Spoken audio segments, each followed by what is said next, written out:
영화를 통해 마음이 열리는 곳 뒷방 상영관입니다. 영화가 끝나면 우리는 뒷방에 모여 대화를 시작합니다. 나와 당신의 영화는 우리의 대화를 통해 새롭게 살아납니다. 영화를 통해 마음이 열리는 곳 비밀스러운 뒷방으로 여러분을 초대합니다. 안녕하세요 여러분. 저는 뒷방사영관의 온정. 저는 지수. 저는 라임입니다. 예. 우리 이거 오프닝 멘트 하고 다 같이 와 이러는 거 맨날 DJ씨가 따라해요. 와. 이러면서. 그때 같이 모였을 때도 따라했잖아요. 맞아요. 와. 약간 토이스토리 그 외계인 인형 같기도 하고. 일단 저희 근황을 얘기할 텐데 저희 모두는 아니지만 전주국제영화제 갔다 왔죠. 맞아. 저번 주였습니다. 어떠셨나요? 올해도 역시 이제는 영화 보러 가는 게 아니라 그냥 연시랑 놀려고 가는 느낌이 더 커가지고 올해도 역시 즐거웠습니다.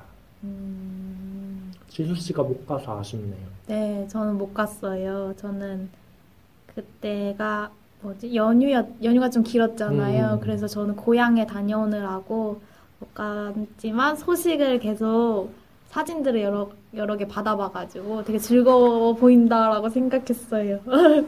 연세 사진 동아리답게 또 이렇게 수많은 사진들이 이렇게. 라임 씨도 영화제 즐거우셨나요? 저는 먹방을 찍고 왔습니다. 저는 원래 항상 영화제 가면은 그 전에 그 진짜 몇 번씩 읽어보거든요. 어떤 영화들을 하고 그 영화가 무슨 내용이고 그런 것들을 읽어보고 그 중에 진짜 고르고 골라서 미리 이제 셋업 리스트를 해놨다가 수강 신청하듯이 신청을 하고 또 시간표를 짜고 막 이렇게 해서 갔었는데 이번이 거의 처음으로 아니다 그 전에도 부산 혼자 갔을 때도 거의 약간 그 현장 예매하는 식으로 하긴 했었는데 정말 아무런 계획도 없이 간 거는 이번이 거의 처음이었던 것 같은데 그래서 되게 마음 편하게 먹고 다녔어요. 오로지 여기서 맛있는 거를 내가 다 먹고 가겠다 약간 그런 기분으로 원래 되게 가고 싶었던 카페를 가서 거기서 그 빵 머핀이랑 이런 것들을 근데 거기가 커피도 맛있고 이래가지고 그걸 진짜 맛있게 먹었고 피순대는 지금 조정래 할머니. 네, 지금 또 먹고 싶다. 그냥 순대랑 많이 달라요? 많이 달라요. 네. 그래요? 그리고 그냥 순대만 먹으면 안 되고 이거는 제가 그때도 연수에서 전파했던 건데 그날 저희가 새벽에 늦게까지 술을 마시다가 다 같이 이제 순회가 아니죠. 뭐지? 원정을 하러 그 남문까지 가가지고 먹었는데 그 일단 피순대랑 순대국을 꼭 같이 시켜야 되고요.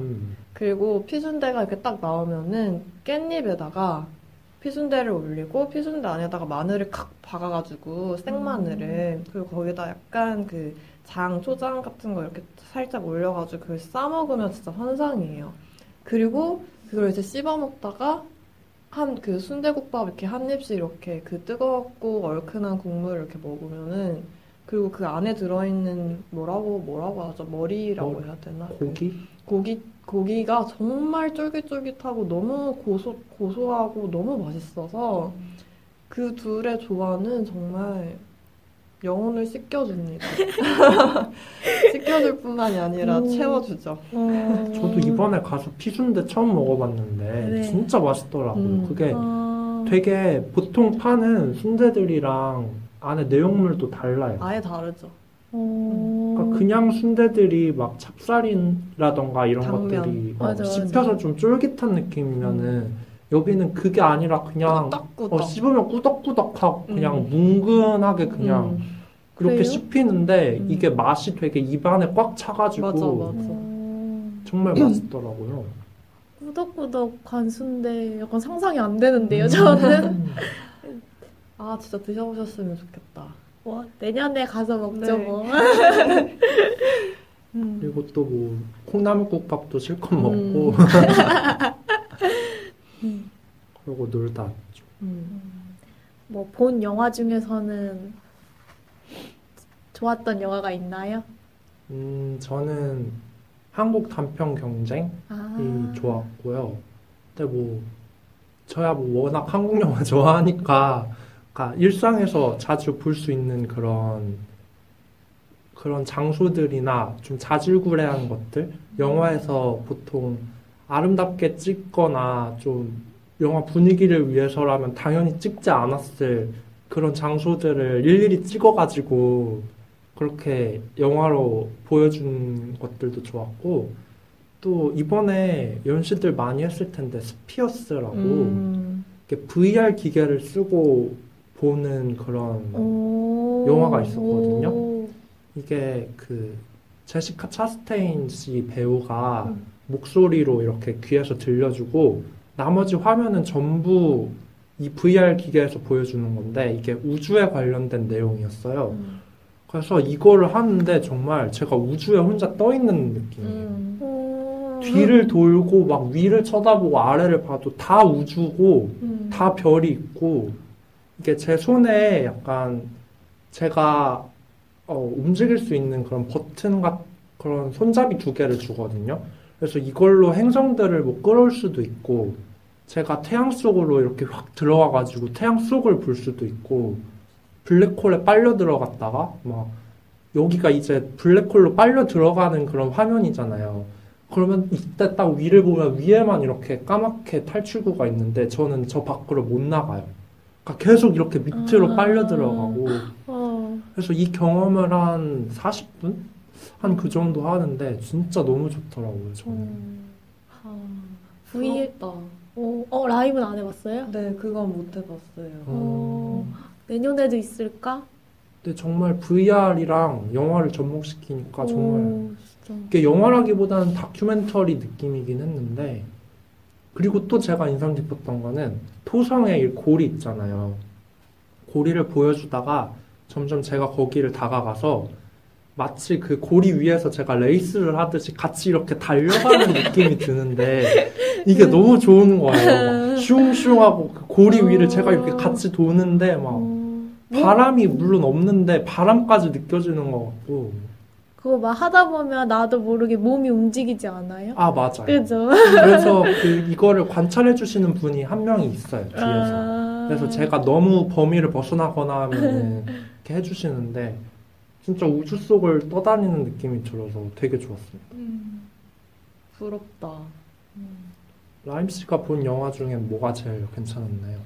저는 영화 자체를 많이 안 봤어서 첫날 본 거는 VR2를 봤는데 그거는 약간 10분, 20분 정도 되는 단편들이 3편이 이어지는 거예요. 첫 번째 단편을 전 제일 좋아하는데 그거는 그러니까 다리에 장애를 가진 여자가 이렇게 첫 경험을 하게 되는 그런 내용이었는데 그거는 좀 이야기 자체도 좀 정적이고 뭔가 이렇게 서사가 있고 근데 실제로 운정 씨가 그랬던 것처럼 그 이렇게 앞을 보든 옆을 보든 위를 보든 아래를 보든 만약에 그 주인공이 어떤 방 안에 있거나 뭐 거실 안에 있거나 그러면 내가 그 방 안에 같이 있는 거예요. 그래서 내가 어딜 돌아봐도 다 그 방이 다 보이고 그 방의 사면이 다 보이고 그래서 진짜 마치 이 사람들과 함께 있는 것 같은 그런 기분이 들어요. 되게 묘하게. 그 식탁에서 이렇게 아침을 먹고 있는데도 거기서도 내가 같이 얘기하고 있고 옆에 쳐다보면 엄마 있고 옆에 쳐다보면은 동생 있고 이렇게 그래서 되게 묘한 기분이 들었고 그냥 네 그래서 되게 신선하다 이러고 좋았는데 두 번째는 공포 영화였어요. 되게 전형적인 한국의 그 폐가를 찾아가서 뭔가를 하려고 하는 청년들의 그런 공포 영화였는데 왜 그럴까 정말. 근데 저는 뭐 어쨌든 왔는데 그래도 아까우니까 볼까 하다가 워낙 제가 그런 걸 안 좋아하기도 하고 내일의 저를 위해 벗었어요. 잠깐 VR 기계를 걷고 근데 이제 그 다다음 날 집에 돌아와서 깊은 밤에 잠들 때 나 그때 정말 잘했다고 생각했어요. 안 그랬으면 생각났을 것 같아서. 맞아. 그리고 세 번째가 그 애니메이션이었는데 어떤 되게 그 꼬마가 약간 엄지공주처럼 엄청 작아져가지고 그 숲을 속을 막 헤쳐다니면서 곤충들한테 쫓겨다니는 그런 애니메이션이에요. 그래서 앞에 보면은 소년이 막 이렇게 뛰어가고 있고 뒤에 보면은 곤충이 막 쫓아오고 있는데 그게 너무 힘들었어요. 왜냐면 토할 것 같더라고요. 진짜 너무 어지러워가지고 사실 VR 두 번째 것만 볼 때까지만 해도 벌써 약간 되게 어지럽다 울렁거린다 이런 느낌이었는데 그거 마지막에쯤 갔을 때는 진짜 거의 막 되게 진짜 미칠 것 같다 이래서 바로 벗었거든요. 화면이 같이 흔들려요. 네. 아. 네. 그래서 우리 같이 갔던 그분의 별명을 뭐라고 해야 할까요? journey? journey 씨가 journey 씨는 VR 1, 2를 연달아 봤대요. 그래서 진짜 거의 마지막에 가서는 진짜 막 그래서 그때 이후로 밥도 못 먹었다고 이러더라고요. 그래서 아마 보통 1시간 반에서 2시간 정도 되는 영화를 VR로는 절대 못 보겠다. 만약에 봐야 한다면 뭔가 기술이 더 발전을 하거나 뭔가 대책이 마련이 되거나 이래야 될 것 같다라는 생각을 했어요. 이번에 VR이 되게 많았나 보네요. 네, VR 이번에 최초로 있었죠, 아마. 맞아. 그런 것 같아요. 그래서 저희는 이렇게 신문물을 접하고 왔는데 정말 좋았고 근데 라임 씨 말대로 저도 보통 러닝타임보다 짧은 시간이었는데도 너무 몰입해서 그런지 뭔지 되게 피곤하더라고요. 그런 것 같아요. 맞아. 계속 서 있어야 되고 이랬거든요. 나중에는 저 의자 좀 갖다 주세요. 그랬는데 좀 더 보완할 점은 분명 있겠지만 되게 특이하고 해볼 만한 경험이었어요. 내년에도 있을 것 같아요. 그쵸, 아무래도 올해 다들 평이 괜찮지 않았을까 싶어서 네, 여러분도 한번 기회가 되신다면 맞아요. 경험해 보시길 추천드립니다. 혹시 인스타 뭐 이런 거 홍보해 주실 분? 데스크? 사연? 제가 하겠습니다. 네. 뒷방상영관 인스타그램이 있어요. 뒷방상영관 상영 영화 일정에 대한 소개글과 게시물이 업로드되고 있고요. 인스타그램에서 뒷방상영관 또는 100_2_ 더_ 시네마를 찾아오실 수 있습니다. 그리고 청취자 여러분의 목소리를 저희가 귀담아 듣고 있습니다. 사연을 보내주시거나 질문을 보내주시면 되는데 익명으로 보내고 싶으시면 에스크로 보내주시면 돼요. 저희 팟캐스트 공지사항이랑 인스타 프로필에 주소가 나와 있습니다. asked.kr/duitbang로 자유롭게 보내주세요. 언제나 환영하고 있고요. 아니면 팟캐스트나 인스타에 자유롭게 댓글 달아주셔도 되고 좀 길고 프라이빗한 소중한 마음을 보내주고 싶으시다면 100_2_ 시네마@네이버.com으로 메일을 보내주세요. 감사합니다. 네, 그럼 이제 본격적인 영화 얘기를 시작해 볼게요. 뒷방상영관 52번째 영화는 퍼시 애들룸 감독의 바그다드 카페입니다. 이 영화 저희 왜 이 영화를 하게 됐죠? 이 영화 제가 추천했었는데 제가 이 영화를 처음 보게 된 어떤 일화가 있거든요. 그래서 그거를 얘기해드리고 싶어서 잠깐씩 얘기해드리려고 하는데 제가 2년 전인가 친구들이랑 우리 한라산에 한번 오르자 하고 제주도로 4명이서 떠났어요. 한라산에 오르기 전날 밤인가? 한라산에 오르고 나서 뭔가 맛있는 걸 너무 먹고 싶은 거예요. 그래서 제주도 시내에 있는 어떤 인도 카레집을 갔어요. 와. 근데 인도 카레집을 갔는데 거기 이름이 바그다드인 거예요. 어. 그래서 막 친구들이랑 너무 막 웃으면서 우리가 제주도에서 바그다드에 와가지고 인도 카레를 먹고 있다 이러면서 막 엄청 낄낄대면서 와 재밌게 먹고 있는데 한 친구가 근데 왜 대체 왜 바그다드일까 이러면서 너무 궁금해하는 거예요. 그래서 사장님한테 근데 여기 가게 이름이 왜 바그다드예요? 이렇게 물어봤더니 사장님이 제가 제일 좋아하는 영화가 바그다드 카페라서요. 이렇게 대답을 하시는 거예요. 그랬구나. 근데 거기 같이 갔던 그걸 물어봤던 친구가 또 바그다드 카페를 엄청 원래 그 영화를 좋아하는 진짜? 친구였던 거예요. 그래서 그 친구가 저한테 근데 바그다드 카페 진짜 좋은 영화니까 한번 봐봐 이랬는데 그래서 그 이후로 바그다드 카페는 저한테 제주도 아니면 그 우와. 친구를 떠올리게 하는 그런 영화가 됐는데 되게 오랫동안 왜인지 모르겠지만 안 봤어요. 뭔가 안 보고 있다가 그 친구가 되게 어디 멀리 떠났거든요. 그래서 못 본 지 한 1년이 넘었는데 그 친구가 너무 보고 싶어서 이 영화를 틀었어요. 근데 영화가 너무 좋아서 뭐 그런 이 영화를 보게 된 어떤 그런 스토리가 있죠. 그래서 이번에 이 영화 한번 해보자 해가지고 하게 되었습니다. 사실 저도 이 영화 관련한 일화가 있는데 저도 지수 씨처럼 영화를 보면 떠오르는 어떤 그게 뭐냐면은 저는 약간 멀미라던가 되게 피곤함 이런 느낌이 막 저한테 와요. 이게 왜냐면은 저는 이게 중학교 3학년 때인가?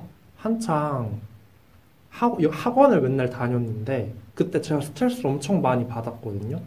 근데 한 번은 스트레스를 너무 많이 받으니까 배가 너무 아픈 거예요. 이게 그러니까 스트레스를 받아서 그래서 밤에 잠을 못 자겠는 거예요. 그래서 막 거실에 나와서 엄마한테 나 지금 너무 막 배 아프고 막 이러고 막 내 학원도 못 갈 것 같고 이래서 어떻게 보면 칭얼대고 있는데 그때 TV에서 틀어준 영화가 이거였거든요. 바그다드 카페를 그래서 엄마는 옆에서 이 영화를 보고 있고 저는 지금 배 아파 죽겠는데 엄마가 계속 이 영화만 보고 있고 거기다 이 영화 또 초반부 이런데 보면 아시겠지만 일부러 막 화면도 막 삐뚤게 찍고 막 딱 짜증내고 이러잖아요 주인공들이. 그러니까 그 모든 게 합쳐져서 제가 너무 기분이 더 안 좋아지는 거예요.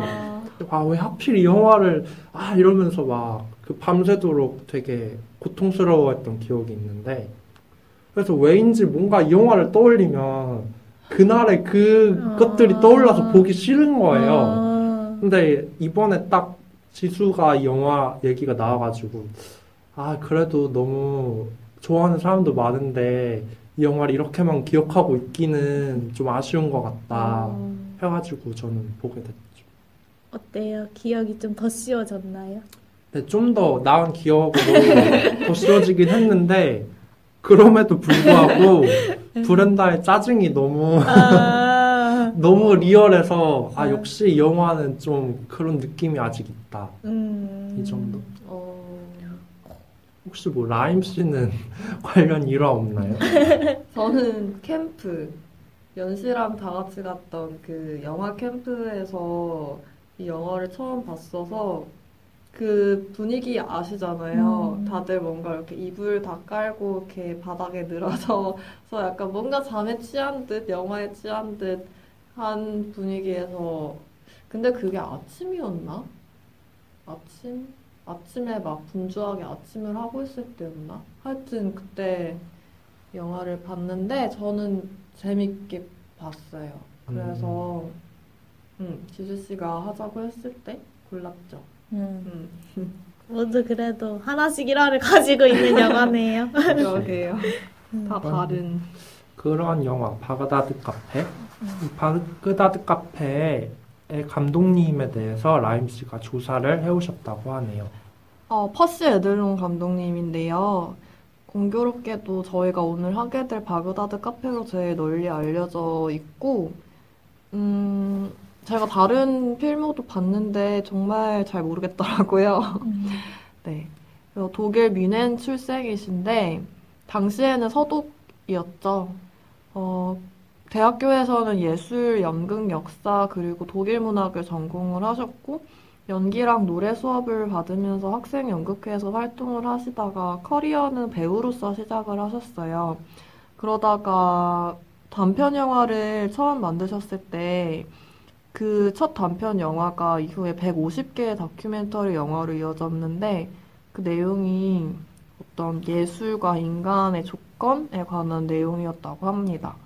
그러다가 1978년에 아내분과 함께 영화 프로덕션 회사를 설립을 해서 첫 번째로 행한 프로젝트가 다큐 드라마인 안내자와 그의 시인이라는 내용이었어요. 뭔가 저는 이 제목 보면서도 이 감독님 바그다드 카페에서도 그렇고 뭔가 어떤 세계를 가지고 계신 분일까 되게 그런 거를 혼자 상상해 보는 게 재밌었던 것 같아요.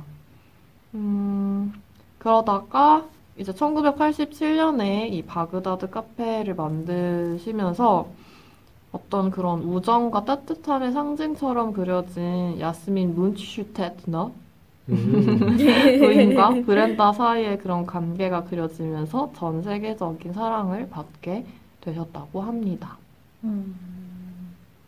그 카페 지금도 운영된다고. 맞아요. 그 카페가 영화 속에서 나온 카페가 원래 그전에도 운영이 되고 있었던 카페였는데 영화가 되게 큰 사랑을 받으면서 바그다드 카페라는 이름으로 아예 바꾸고 지금까지도 운영이 되고 있는데 LA와 라스베가스 사이의 사막 도시인 바스토에 위치를 하고 있다고 합니다. 근데 정말 영화가 뭐 프랑스에서도 그렇고 뭐 미국 그리고 세계 각지에서 사랑을 받아가지고 이 영화 때문에 그 장소를 찾아오는 사람들이 많다고 해요.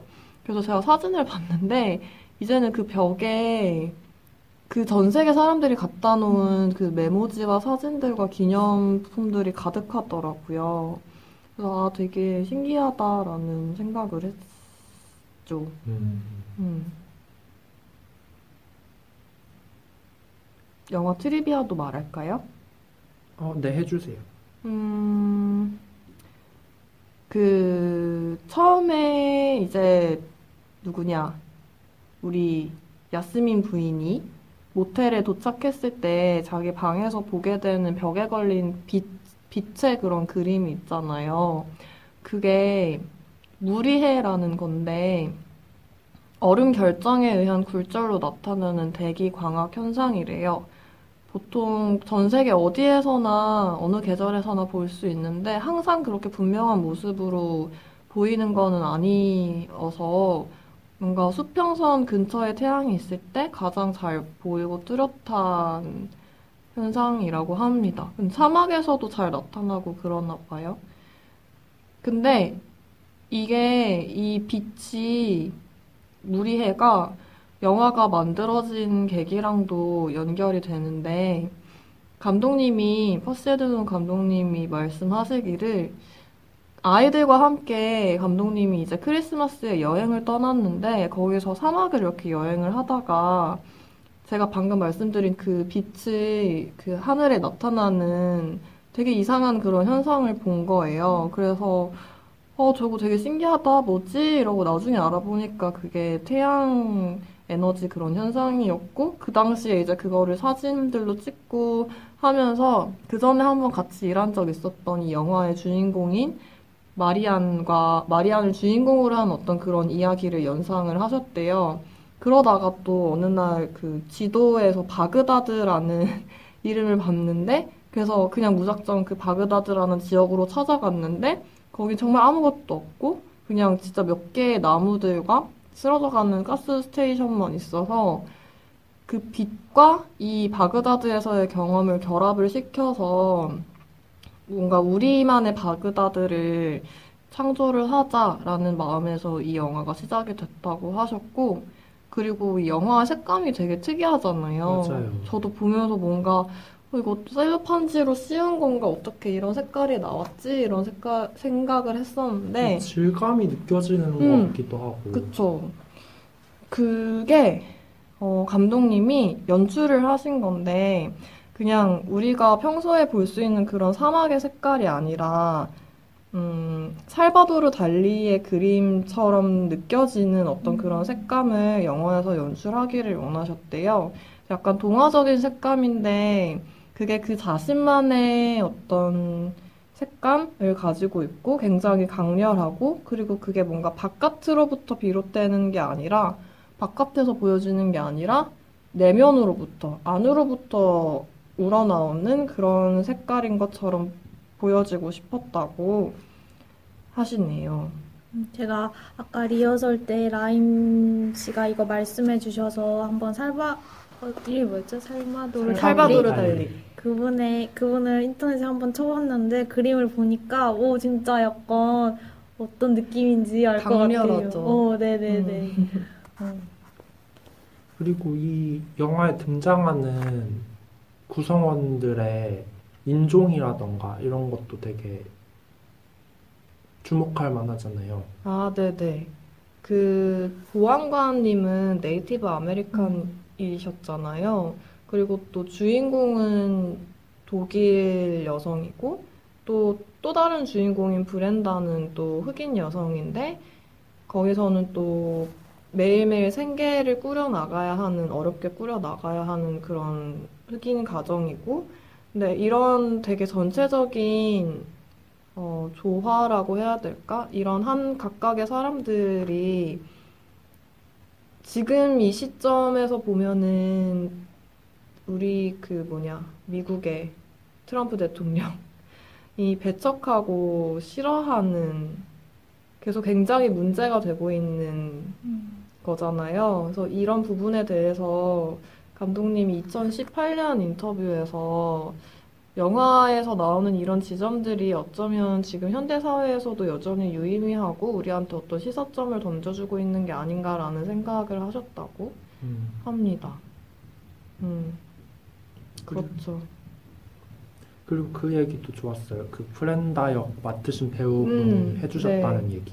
저도 그게 되게 인상적이었는데, 그 CCH 파운더라는 이름을 가진 배우님인데, 이분이 바그다드 카페를 촬영하고 나서 그분이 제일 감사하게 생각하는 게 뭐냐면은, 이 영화를 보고 나서 수많은 사람들이 이 영화가 자기의 삶을 어떻게 바꿨고 어떤 영향을 미쳤고 어떤 영감을 줘서 내가 어떤 용기를 내게 됐는지에 대한 그런 편지들을 정말 수톤씩 보낸다는 거예요. 전 세계에서. 어떤 사람은 뭐 기업을 그만두고 자기의 어떤 창조적인 삶을 다시 시작하게 됐다라고 말하기도 하고 또 어떤 사람은 부모님께 처음으로 커밍아웃을 하게 됐다라는 얘기를 하게 되기도 하고 그래서 이런 편지를 받는 게 되게 너무 마법 같은 그리고 감사한 경험이었다고 하시더라고요. 그 당시, 그러니까 영화가 만들어졌던 게 1987년이었다고 제가 말했었죠. 그 당시에만 해도 벌써 더 그랬을 것 같은데, 두 주인공 자체가 여성이고 또 한 명은 흑인이고 이런데 이런 인종이나 성별이 그러니까 남성의 어떤 백인 중산층 주인공이 아닌 이 두 주인공이 그리고 완전 이방인이었던 그 두 사람이 그리고 여성으로서 뭔가 주체적으로 무언가를 책임지고 바꾸어 나가는 그런 주연이 됐다는 것 자체가 그 당시에도 그리고 지금도 되게 뭐랄까 중요한 어떤 지점이 되는 것 같아요. 저 아직까지도 이 영화가 시사하는 바가 있는 것 같아요. 그리고 되게 위안을 주기도 하고 아까 말한 마법 같은 색감이라던가 이 영화만의 분위기 이런 것들이 지금 봐도 참 좋더라고요. 그리고 그 마지막으로 이 영화 노래 유명하죠. 리허설 때 계속 저희 흥얼거렸는데 이게 그러니까 영화를 보고 나면은 제가 그 영화를 본 지 거의 영화를 처음 본 지 한 1, 2년이 넘었는데도 이제 지수 씨가 영화를 바그다드 카페를 하자라고 얘기를 하셨을 때도 제일 먼저 떠오르는 게 그 강렬한 색감이랑 그 노래. 맞아요. 이 영화 전반을 관통했던 그 끝까지 해주셔야죠. 꺾어야죠. 콧금이 장난이 아니에요. 저는 영화 볼 때 노래를 사실 잘 못 듣거든요, 보통. 이렇게 스토리 따라가느라고. 근데 이 영화는 보고 나서 계속 노래가 생각나는 거예요. 맞아. 그래서 진짜 강렬했구나라고 생각했었어요. 컬링 유. 맞아요. 네. 그 처음 시작할 때부터 약간 사막에 이글거리는 태양에서 그 아지랑이처럼 떨리는 것 같은 그런 노래처럼 등장을 하는데 맞아. 이 노래가 진짜 이 영화를 위해서 만들어진 노래고 밥 텔슨이라는 분에 의해서 만들어졌는데 영화의 감독님도 그리고 이 노래를 만드신 분도 티피컬한 영화 음악을 정말 되게 별로 안 좋아하셨대요. 그래서 밥 텔슨이라는 분을 처음 감독님이 만났을 때 밥이 말하기를 나는 그냥 영화 음악이라는 거를 우디 앨런이 라디오 틀 때만 제일 좋아 라는 식으로 말씀을 하셨다고 합니다.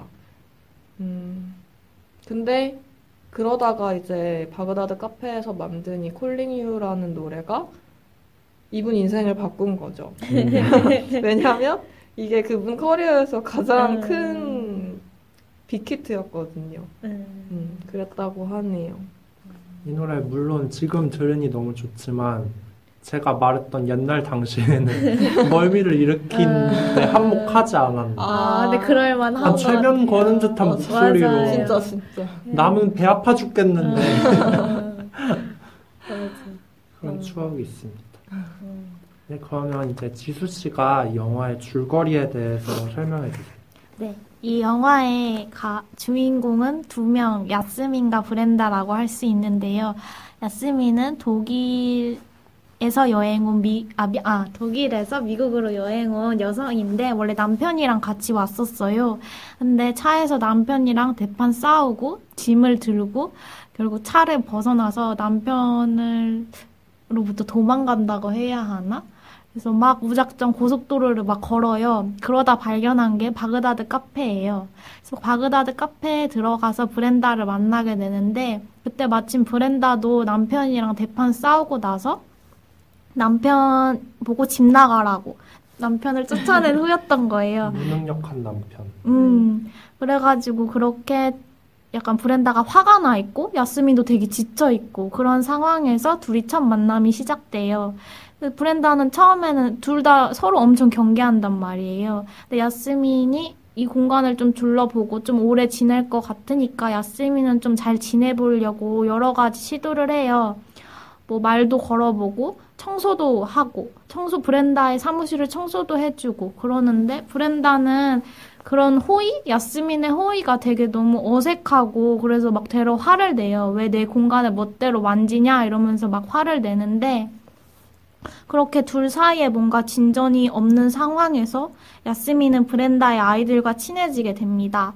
먼저 브렌다의 딸인 필리스와는 같이 옷을 야스민이 남편의 트렁크를 가져오면서 남편 옷이 엄청 많은데 그 옷이 필리스 눈에는 너무 멋져 보였던 거예요. 그래서 그 옷을 같이 입어보면서 굉장히 친해지고 또 아들인 살로모가 맨날 피아노를 치는데 브렌다 집에서는 아무도 그 피아노를 듣지 않는데 야스민이 그거를 들어준 거예요. 그래서 그걸 계기로 아이들과 친해지게 됩니다.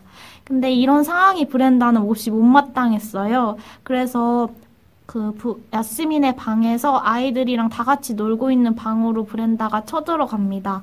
그래서 너희 아이들이랑 같이 놀아라 이러면서 막 화를 내는데 야스민이 되게 좀 슬픈 표정으로 나는 같이 놀 아이가 없다? 라는 말을 해요. 근데 브렌다가 그때 깨달은 거죠. 내가 야스민에게 상처를 줬다. 라는 걸 깨닫고 사과를 하게 됩니다. 그래서 이걸 계기로 해서 브렌다는 야스민에게 마음을 열게 되고 야스민은 또 브렌다의 카페에서 일을 하게 되면서 둘 사이의 어떤 관계가 진전이 되게 됩니다. 이후에 야스민은 마술을 배워서 손님들한테 막 보여주는데요. 이게 계기가 되어서 그 바그다드 카페가 되게 유명해져요. 사람들이 막 LA에 있는 카지노보다도 더 재밌다면서 거기에 막 몰려가지고 야스민의 마술을 같이 막 보면서 이 가게가 되게 성공하게 됩니다. 그런데 이렇게 너무 막 유명해지니까 보안관이 다시 찾아와가지고 야스민에게 뭐죠? 비자를 확인하나요?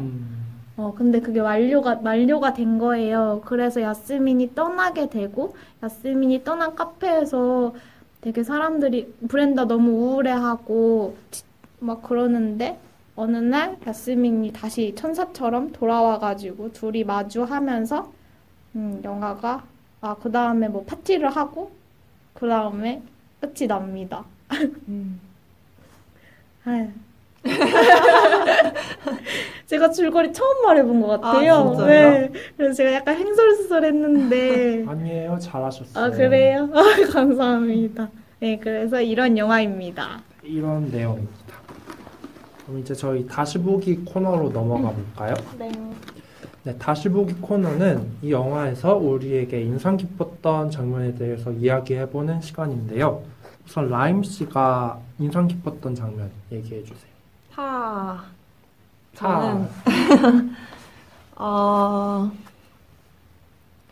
야스민 부인이 피아노 연주를 듣는 장면이 되게 좋았어요. 그때 방금 줄거리에서 지수 씨도 말씀을 해주셨는데, 살로모. 네, 살로모가 계속 피아노를 치는데 아무도 안 들어주고, 막 엄마는 소리 지르면서 그만 치라 그러고, 되게 항상 그래서 뭔가 시무룩하고 위축된 듯한 모습으로 피아노를 친단 말이에요. 그러다가 야스민 부인이 딱 들어와서 살로모가 전에 막 엄마가 손님 있을 때는 치지 말라 그랬으니까 야스민 부인 들어오자마자 피아노 연주를 멈추는데 그때 야스민 부인이 멈추지 마, 계속 연주해 이러면서 의자를 갖고 자리를 잡고 이제 살로모가 치는 연주를 들으면서 되게 정말 깊이 빠져있는 듯한 그런 모습으로 가만히 앉아서 그 연주를 듣는데 근데 그때만큼은 정말 그전에는 소음처럼 느껴지고 소음처럼 무시됐던 살로모의 연주 소리가 되게 아름답게 느껴지고 또 그 영화에서 연출된 방식이 야스민 부인이 앉아있고 그 양쪽 왼쪽 오른쪽에 서로 뭔가 이런 다른 색깔의 벽이 대비가 되고 야스민 부인의 표정이 굉장히 아주 뭔가 온화하고 평화롭고 깊은 곳에 닿아 있는 듯한 그런 표정이고 또 빛이 막 이렇게 어른거려요. 바람이 불어오는 것처럼. 그래서 저는 그 장면을 보면서 근데 그런 순간이 지나고 살로모가 이제 정말 비로소 이 장소에서 이 집에서 내 음악을 진심으로 들어주는 분은 이분밖에 없다고 막 그런 얘기를 하는데 그때 귀여웠는데 그 장면을 보면서 저는 대단하지 않아도 막 그렇게 엄청난 게 아니어도 물론 우리가 되게 엄청나고 대단하고 아름답고 멋진 것을 보거나 듣거나 할 때도 그런 어떤 경외감이라고 해야 될까? 아름다움 같은 것을 느끼지만 정말 뭔가 그렇게 대단한 게 아니어도 내가 어떤 사람의 진심이 담겨있는 그 사람의 영혼이 담겨있는 어떤 것을 마주하면서 야스민 부인이 지금 느끼고 있는 그리고 두 사람이 함께 공유하고 있는 저런 감정을 내가 내 삶에서 느껴본 적이 언제였던가를 돌이켜보게 만들었던 장면이어서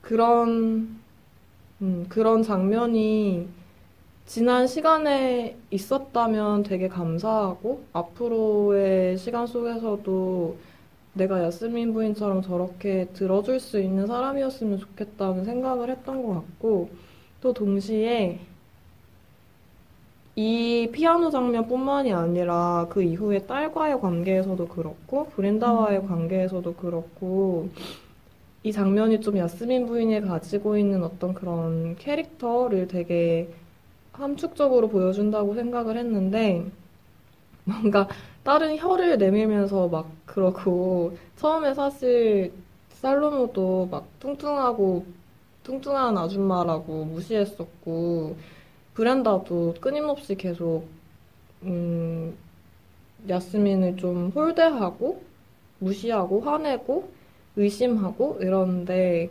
그런 가운데서도 뭔가 그런 사람들의 어떤 순간순간적인 날선 표현이나 가시돋친 말들이 야스민 부인의 상처를 줬겠지만 그게 뭔가 바람처럼 몸을 통과해서 흘러들어 갔다가 흘러들어 나가서 그 사람이 자신한테 던졌던 그 가시돋친 순간 너머에 그 사람이 품고 있는 어떤 그런 빛? 어떤 세계? 그런 것들을 계속 바라봐주고 그걸 뭔가 믿어준다고 해야 되나? 그거를 그래서 마침내는 그걸 꺼내서 함께 공유할 수 있게 공명할 수 있게 하는 사람이 아닌가라는 그런 생각을 했던 것 같아요. 그래서 저는 그 장면이 되게 좋았어요. 저도 라임 씨가 야스민 태도 얘기해주니까 저도 보면서 너무 대단하다고 생각했던 진짜. 것 같아요. 보통 누군가 나에게 가시돋친 말을 하면 또 야스민의 상황은 되게 외롭고 지금 뭔가 누군가 필요한 상황이잖아요. 절대 좋은 상황이 아닌데 그 상황에서 내가 뭔가 노력했는데 거기에 대해서 가시돋친 말을 받았음에도 더 막 다가가는 게 나로선 가능하지 않을 것 같은데 야스민이 그걸 되게 담담하게 해내 보이는 모습을 영화에서 봐서 되게 좋았던 것 같아요. 저도. 음. 그거를 또 뭔가 자기가 강요하는 건 아니란 말이에요, 맞아요. 사람들한테. 근데 그래서 저는 그게 또 좋았던 게 계속 자기를 누군가가 야스민이라고 부르면은 나는 문치슈테트너 부인이에요 라고 대답을 하잖아요. 근데 그게 그 사람한테 마음을 열게 되기 전까지 그러더라고요. 그 전까지는 뭔가 약간의 거리감이 있는 사람들한테는 계속 나를 문치슈테트 부인이라고 불러라 라고 계속 단호하게 말하다가 어느 순간 브렌다랑도 그랬거든요. 근데 어느 순간 딱 뭔가 둘 사이의 관계가 이렇게 트였다 싶은 순간부터는 야스민 부인으로 불리게 자신을 그렇게 열어두더라고요. 그래서 그런 경계 같은 것도 뭔가 누군가한테 섣불리 이렇게 막 벽을 막 그냥 아예 무작정 처음부터 막 무조건 허물면서 강요하거나 막 그러는 게 아니라 그냥 그 자리에서 그 사람이 할 수 있는 거, 하고 싶은 것을 자기가 하면서 뭐 청소를 한다든지 아니면 뭐 옷을 빌려준다든지 이렇게 하면서 뭔가 자기가 할 수 있는 것들을 하면서 조금씩 열어나가는 관계에서 이제 자기의 정체성까지 조금씩 더 드러내고 그 문을 열어나가는 모습이 보여서 그런 부분이 좋았던 것 같아요.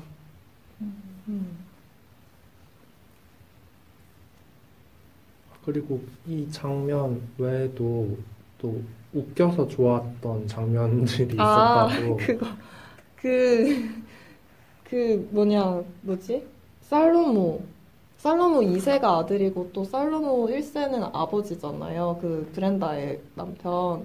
브렌다 남편이 쫓겨나가지고는 그렇게 멀리 간 것도 아니고 그냥 저 멀리 그 바그다드 카페 보이는 어디 저 구석에 가가지고 망원경으로 계속 브렌다를 지켜보면서 영화 내내 뭔가 브렌다한테 무슨 일이 있거나 뭐 이 야스민 부인과의 사이에서 뭐가 있거나 하여튼 사건이 생길 때마다 갑자기 불쑥 이 남편의 모습이 나타나서 그 망원경으로 딱 브렌다를 지켜보더니 브렌다 브렌다 약간 그런 탄식처럼 내뱉는 모습이 나오는데 그게 너무 웃기더라고요. 어우, 브렌다. 저는 그 장면이 대체 뭘까라고 생각했거든요. 너무 비현실적인 것 같은 거예요. 그게 그 영화 초반에 야스민이 혼자 막 브렌다를 만나고 할 때 야스민의 생각이 영상으로 막 간혹 막 표현되고 그러잖아요. 예를 들면은 야스민이 브렌다를 딱 처음 만났을 때 갑자기 야스민 기억났다. 머릿속에서 자기가 어떤 탕 네네, 안에 맞아요. 있고 그 주위로 부족민들이 막 돌아다니고 그러니까 그 순간에 야스민의 머리에 딱 스치는 생각이 영상으로 표현되고 막 그런 장면들이 몇 개 있었거든요. 그래서 저는 그 남편도 그런 건가? 약간 그렇게 생각했어요. 그래서 브렌다의 머릿속에 계속 남편이 있는 건가? 약간 계속 자기를 지켜보는 건가? 라고 생각하는 건가? 뭐 그런 생각도 했고 아니면 라인 말대로 진짜 얼마 안 된 곳에 가서 계속 지켜보는 건지. 와, 전자 같은 생각은 못했어요. 저는 당연히 후자라고 생각했거든요. 저는 그 남편의 표정이 너무 비현실적이라서 계속 너무 평온해 보이고 그래서 맞아. 그렇게 생각했던 것 같아요. 제 생각에도 감독님이 웃기려고 계속 넣은 그런 장면 같긴 한데, 저는 이런 남편 같은 사람들 보면 너무 답답해가지고, 아니, 왜 그러는 걸까요? 너무 답답한 거예요. 쫓아내기 전부터. 뭐 일을 같이 하는 건데 당연히 일을 뭐 시켜도 제대로 하지도 않고 제대로 하라 그러면은 나한테 너무 가혹한 거 아니냐고 이런 논점 외에 말로 막 흐리면서 막 자기 감정만 중요하다는 듯이 이런 식으로 말하는 게 너무 짜증이 나가지고 저 사람 언제 내쫓나. 그랬구나. 그래서 저는 맨 나중에 그러니까 모든 게 해피엔딩처럼 되면서 막 브렌다도 다시 안아주잖아요, 남편을. 이게 마음에 안 드는 거예요. 브렌다는 더 좋은 사람을 만나야 되는데. 이런 생각을 했어요, 저는. 어느 정도 브렌다처럼 화가 났나요? 그쵸. 이런 사람이랑 지내보세요. 화가 날걸요? 화 안 났어요? 이 사람 보고? 저는 안쓰러웠어요. 저는 그냥 둘이 안 맞네. 둘이 둘 다 뭐 그럴만하지 뭐 그런 생각하면서 봤던 것 같아요. 사실 이 영화에 그러니까 이 브렌다 가족에 있는 남자들 있잖아요. 이 아버지랑 아들 살로모가 둘 다 너무 무책임하고 무능력하고 책임감도 없고 이게 너무 짜증이 나는 거예요, 보면서. 살로모도 자기 아기가 있는데 맨날 제대로 돌보지도 않고 피아노만 치고 있는 거잖아요. 그러면 누가 잔소리를 안 하겠어요, 내가 가족이면. 아기 묶어놓고 피아노 치고. 아니. 그랬잖아요. 아니, 그렇게 지금 생각하니까 또 지금 피아노가 문제냐고요. 아기가 그렇게 혼자 방치돼 있는데. 모르겠어요. 저는 브렌다에 더 가까운 사람이라서 이런지 모르겠는데 그 두 남자들을 보면서 되게 화났던 기억이. 맞아요. 저는 브렌다가 화낼 때는 좋았는데 화내는 건 좋거든요. 왜냐면 그 브렌다가 화내는 거 보면서 저도 같이 뭔가 풀린다고 해야 되나? 그 뭐라고 표현할지 모르겠는데 그냥 아까 지수 씨도 뭔가 브렌다가 화내는 게 귀엽다고 하셨나? 네, 그죠? 너무 재밌고 그죠? 통통 튀고 그죠? 화를 너무 잘 내잖아요. 맛깔나게 내잖아요, 화를. 화 잘 못 내는 사람 많아요. 저도 잘 못 내고. 그래서 그게 약간 대리만족이라고 해야 되나? 너무 좋았는데 근데 또 한편으로는 뭔가 그 아들도 그렇고 남편도 뭔가 위축돼가지고 자기 할 말 제대로 못하고 그냥 그러고 있는 게 또 안쓰럽기도 하고 그랬죠. 안쓰럽다는 생각을 할 수도 있군요. 저에겐 새로운 관점이네요. 제 생각엔 아무리 성격이 좋은 사람도 그 둘과 지내다 보면 브렌다처럼 짜증을 잘 낼 수밖에 없는 사람이 될 것 같은데 그렇습니다. 그럼 제가 인상 깊었던 장면 얘기할까요? 좋죠. 저는 우선 그 영화 중반 그 이후부터 갑자기 또 뜬금없이 여기서 캠핑을 해도 될까요? 라고 물어보는 여행객이 등장하거든요. 아, 맞아. 반바지를 입은 맞아. 어떤 남자 여행객이 등장해가지고 맞아. 또 되게 자연스럽고 뜬금없이 이 구성원에 껴요. 근데 이 사람이 뭐 맨날 달리기도 하고 뭐 하다가 저녁에 이제 노을이 지면은 부메랑을 날리거든요. 근데 이 영화가 그 장면을 중간에 뭐 이 아마 부메랑을 저녁에 그 붉은 배경으로 날리는 장면이랑 그 화가 분 캐릭터 이름이 생각이 안 나는데 루디 콕스가 야스민을 이렇게 모델로 그려주는 장면이랑 이거 두 개를 이렇게 교차해가지고 시간이 이렇게 흘러가고 있다는 걸 보여주는 걸 넣기 위해서 보여주는데 이 부메랑을 노을 지는데 날리는 장면들이 너무 좋은 거예요. 일단 색감이 이거 뭐라 해야 되지? 아까 말해주신 그런 살바도르 달리의 색감이 맞아. 이런 건가? 이런 생각도 들고 이렇게 강렬한 주황색, 빨간색은 아니고 다홍 주황 이런 느낌이 되게 강렬한 느낌으로 이렇게 딱 오는 것도 너무 좋았고 그 부메랑의 검은색이 이렇게 날아갔다 돌아오고 또 날아갔다 돌아오고 이 모습도 너무 좋았고 제가 최근에도 그냥 제 개인 SNS에 막 그냥 쓴 글이 있는데 아까 손톱을 보면서 쓴 글이었어요. 그게 손톱이 제가 좀 빨리 자라는 편이라서 가끔 그냥 침대에 이렇게 앉아 있다가 손톱을 보면은 자를 때가 됐네 라고 생각을 하는데 이게 반복이 되다 보면은 제가 손톱을 보고 자를 때가 됐네 라는 생각을 한 것만 기억나고 그 사이의 것들은 다 생략되는 것처럼 느껴진단 말이에요. 그러니까 그 사이에 뭐가 일어났는지는 잘 기억이 안 나. 근데 내가 얼마 전에 똑같은 생각을 한 기억이 나. 근데 약간 이것처럼 여기서도 수많은 일들이 또 일어났겠지만 그 부메랑 날리는 장면 외에는 다 자연스럽게 막 날아가고 기억 속에서 잊혀지기도 하고 이렇게 시간이 슝슝 지나가는 이 느낌을 받은 것 같아서 되게 좋았어요.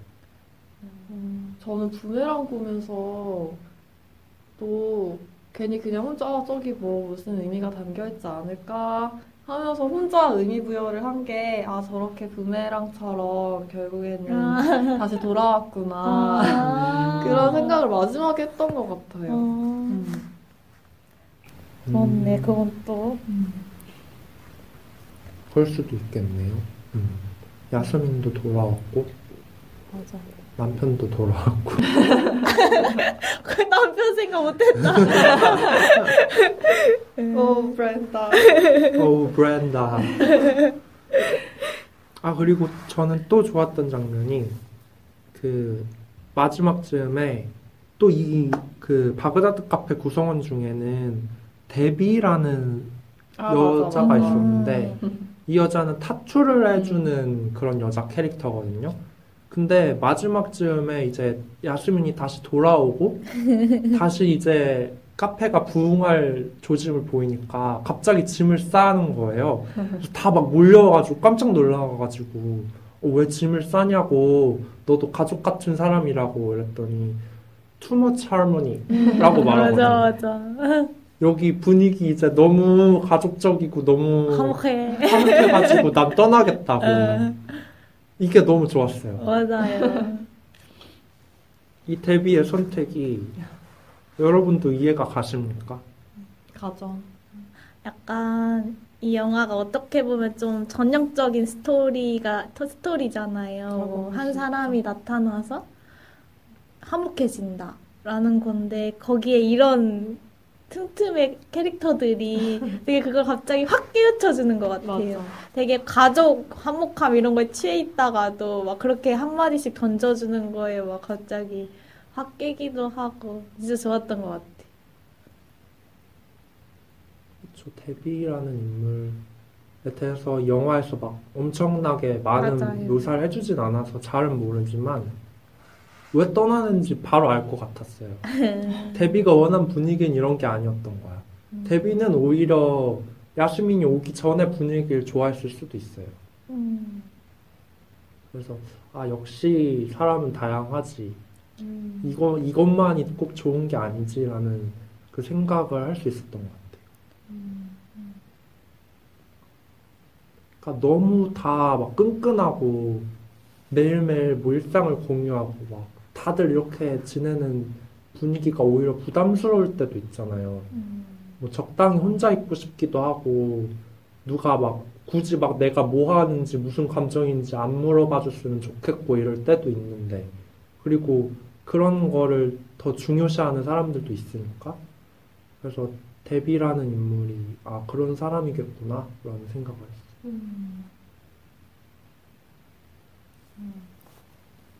그러면 제가 말해볼까요?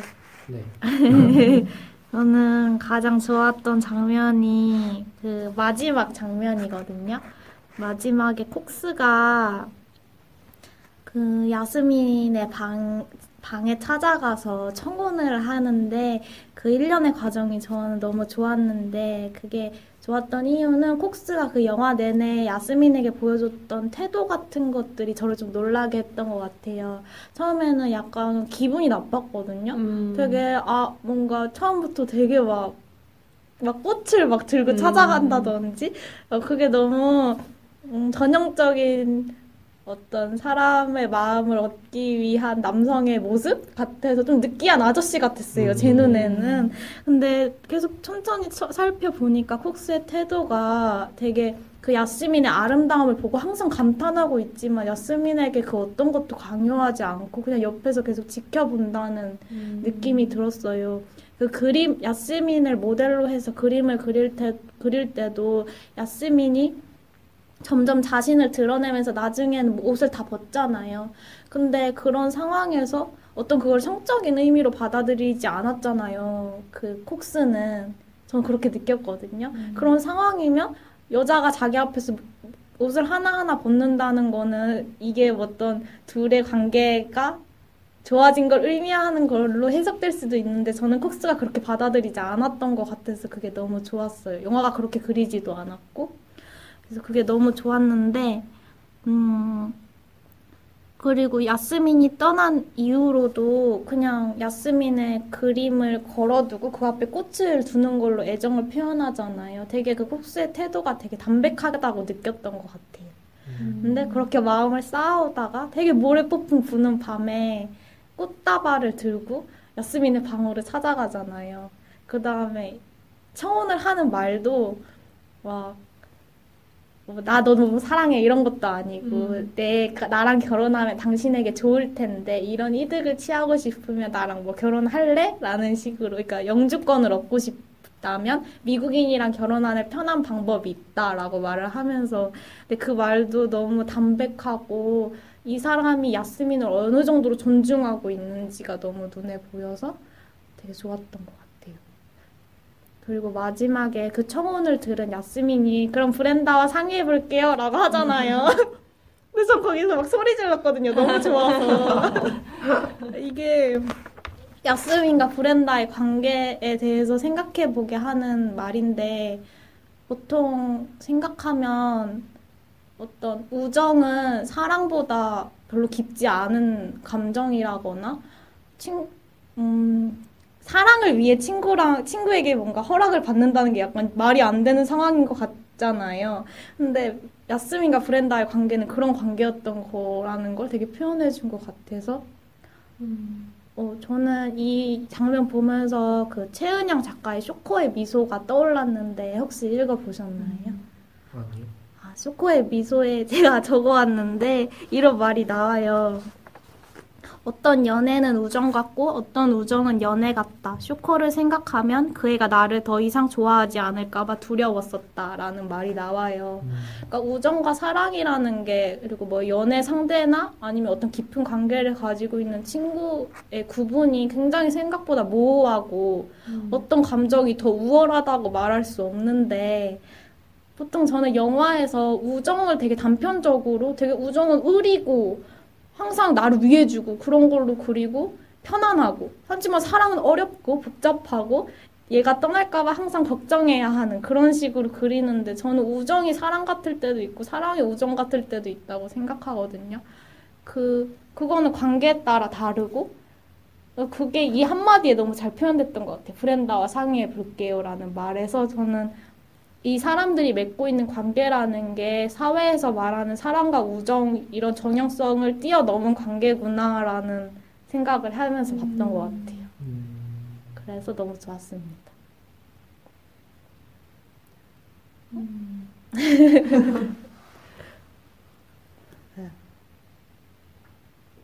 그리고 이 장면 말고도 그 마술 장면도 좋았다고. 아, 맞아요.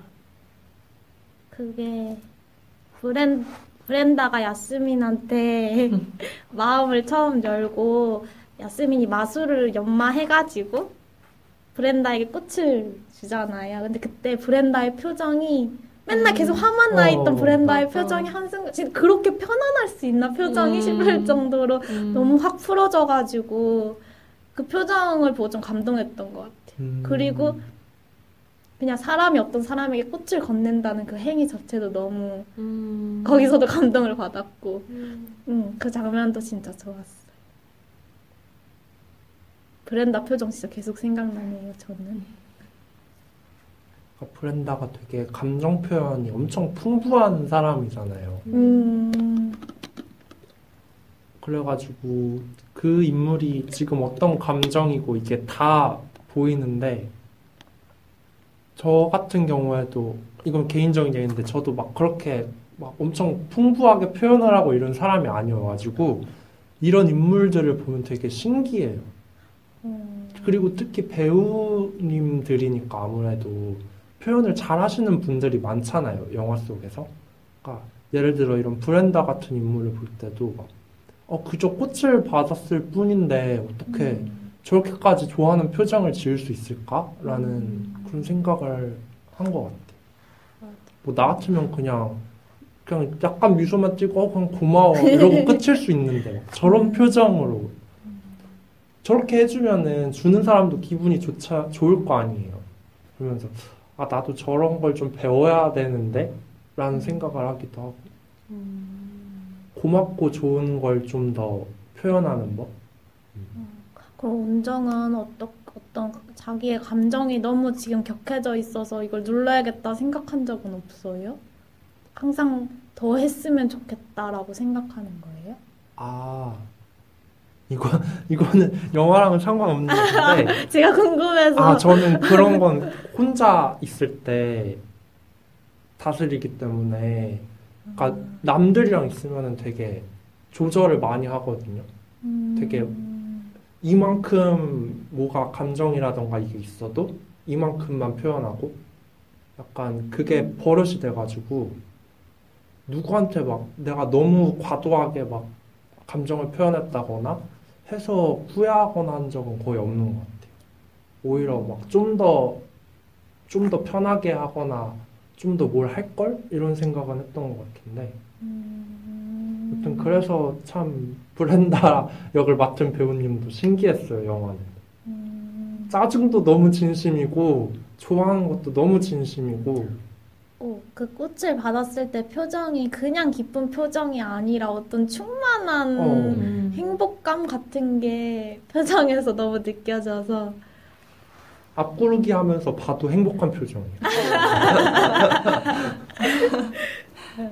저도 좋았어요, 그 장면. 나도 꽃 받고 싶다. 꽃? 그래도 라임 씨는 살면서 그래도 자주 받으시는 편 아닌가요? 그래요? 아닌가?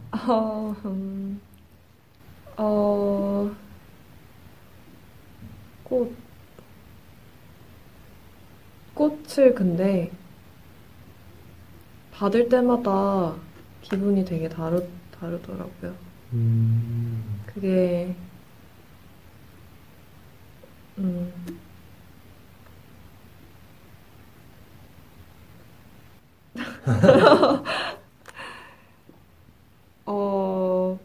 이걸 어떻게, 어떤 얘기로 넘어가지? 네. 저는, 지수 씨 얘기 들으면서, 저도 막 브렌다가 받은 꽃도 그려놓고, 나중에 마술하면서 이렇게 없던, 그냥 풀만 있던 그 꽃다발에, 그 야스민이 물을 이렇게 주는데 거기서 꽃이 막 피어나는 그거 기억나요? 마술? 그것도 막 그려놓고 그랬는데, 그게 저도 그 얘기를 하면서 두 사람 사이에서 느껴졌을 그 감정이라든지 그 관계가 어떤 양상으로 변화해갖고 그 안에서 어떤 것들을 쌓아나갔는지를 지수 씨 목소리로 들으니까 또 좋았어요.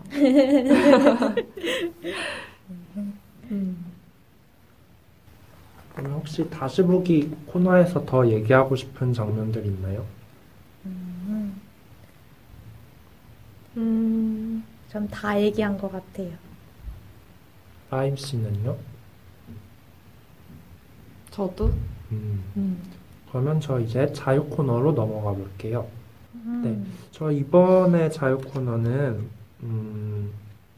아무래도 이게 야스민이라는 인물이 바그다드 카페에 도착하면서 벌어지는 일들을 다룬 영화니까 저희가 살면서 낯선 사람들을 계속 마주하잖아요. 그래서 낯선 사람하고 지내야 하는데 이렇게 야스민과 브렌다가 서로 마음을 열었듯이 저희도 낯선 사람과 이렇게 경계를 하면서 있다가 자연스럽게 경계심을 푸는 순간이라던가 아니면은 이 영화 속에서 보여주는 그런 공동체처럼 내가 바라온 공동체의 모습이나 공간의 모습이 있다면 어떤 걸까? 이런 것들에 대해서 대화를 해보고자 합니다. 먼저 얘기하고 싶으신 분? 없으면 제가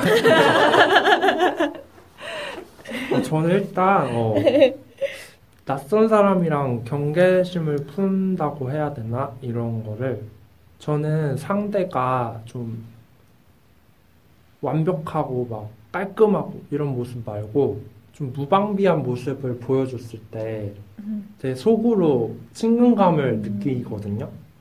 그래서 예를 들어 약간 취해 있거나 너무 막 취해서 막 난동 부리거나 막 토하고 이런 모습 말고 약간 취해 있거나 아니면 되게 졸려가지고 이렇게 막 고개를 막 꾸벅거리면서 졸고 있다거나 아니면 저희 마트 이런 데를 가면은 느끼는 건데 마트는 동네니까 사람들이 되게 편하게 하고 오잖아요. 집에서 입던 옷 그대로 입고 오기도 하고 마트 간다고 막 굳이 막 샤워하고 머리 감고 말리고 이러고 오지 않잖아요, 잘. 그러니까 막 다들 헝클어진 머리 하고 옷도 좀 되게 편하고 막 좋은 자리 갈 때는 입지 않을 그런 옷들 입고 그렇게 사람들이 카트를 끌고 이렇게 다니는데 저는 그런 모습들을 보면은 되게 좋더라고요. 왜냐면은 저런 모습들은 내가 저런 사람들이랑 한 공간에서 같이 살지 않으면 보지 못하는 그런 모습들이잖아요. 왜냐면은 남들한테 보여주기 싫을 거 아니에요, 저런 모습들을. 근데 내가 지금 마트에 와서 나도 비슷한 차림으로 그렇게 그 사람들이랑 있으니까 뭔가 내가 저 사람의 남들은 못 보는 면을 지금 보고 있는 것 같고 뭔가 속으로 더 막 편해지고 그 사람이 그래서 뭔가 막 요즘 프로그램 중에 나 혼자 산다라는 프로그램도 인기를 얻는 게 이런 맥락도 아닌가 싶은데 거기서도 연예인들이 너무 이렇게 내추럴하고 편한 모습 보여줄수록 좋아하니까 여튼 그래서 이런 모습이라거나 아니면은 친구 간에도 당황해하거나 아니면 너무 슬픈 일이 있어서 되게 슬퍼하고 이렇게 좀 자기의 마음이 아프다는 그런 모습을 저한테 가감없이 보여주거나 하는 이런 모습들을 보면은 저는 경계심이 풀려요. 그럼 그 경계심이 풀리고 나서는 어느 정도 음. 더 자신을 드러내요? 그러려고 노력은 하는데 오. 쉽진 않네요. 저는 그런 모습들을 보여주는 것보단 보는 걸 더 선호라고 해야 하나? 선호합니다. 선호합니다. 그럼 같이 막 예를 들어 전주 MT 이번에 같이 갔잖아요, 영화제. 이런 데 가서도 재밌죠. 왜냐면 다들 막 자고 일어나서 막 머리 다 헝클어지고 막 목소리 걸걸하고 막 눈 이렇게 막 개슴츠레하게 떠가지고 지금 몇 시야? 나 이러고 있고 그런 모습 보면은 아, 저 사람도 내가 더 편해졌으니까 내 앞에서도 저러고 있겠지라는 생각을 해서 그러면 좀 더 편해지는 것 같아요. 좀 더 친해지는 것 같아요. 여러분들은 어떨 때 경계심이 풀리나요? 저는 누구는 저한테 진짜 지수는 낯가림 좀 심하지라고 말하고 누구는 너가 낯가림이 있다고 이렇게 말해요. 근데 그 차이에 대해서 그래서 왜 나는 나름 낯가림이 있다고 생각하는데 어떤 친구들은 왜 나한테 낯가림이 없다고 말하는 걸까라고 해서 엄청 고민을 했던 적이 있거든요. 그래서 그거에 대한 답을 찾았는데 그게 제가 어떤 여럿이서 있는 상황에서 뭐 1대1로 만나도 그렇고 그 공간에 내가 친하다고 생각하는 한 사람이라도 있으면 그 전체에 대한 낯가림이 없어져요. 그때부터는 되게 편안해지고 별 생각이 없어져요. 그러니까 저 처음에 사람 만날 때 생각하면 제가 부리는 경계라고 한다면 내 기분, 나에 대해서 고민은 그때는 안 하고 저 사람에 대해서 그냥 엄청 관찰 많이 하고 그러니까 어떤 내가 만나는 사람에 대한 촉각이 엄청 곤두세워져 있어요. 그래서 그때는 엄청 상처도 많이 받고 기분이 진짜 업다운이 엄청 심해지거든요.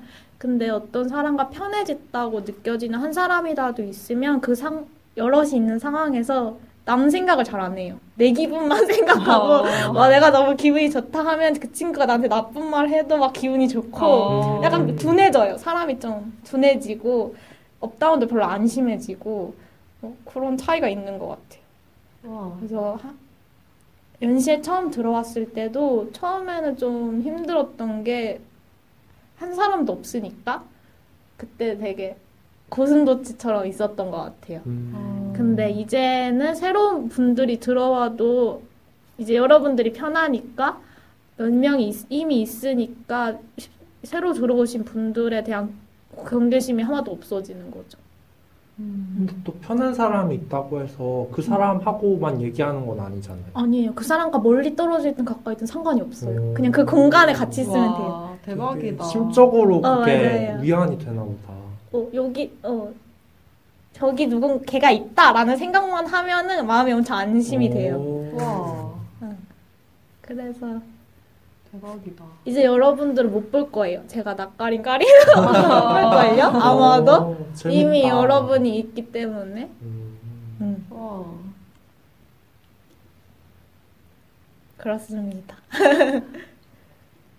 저도 그런 걸 좀 느껴보고 싶다. 저는 그런 게 쉽지가 않아요. 저는 사실 연시 안에서도 경계라고 해야 되나? 그러니까 잘 이렇게 완전히 풀어지는 거는 잘 안 되고, 누구를 만나도 되게 그런데, 진짜 지금 돌이켜보면 진짜 완전 모든 경계가 없고 그냥 정말 그냥 약간 이러고 뭐라고요? 이러고 있을 수 있는 거는 완전 혼자 있거나 아니면 진짜 막 10년 넘은 그런 친구들 거의 그런 것 같아요.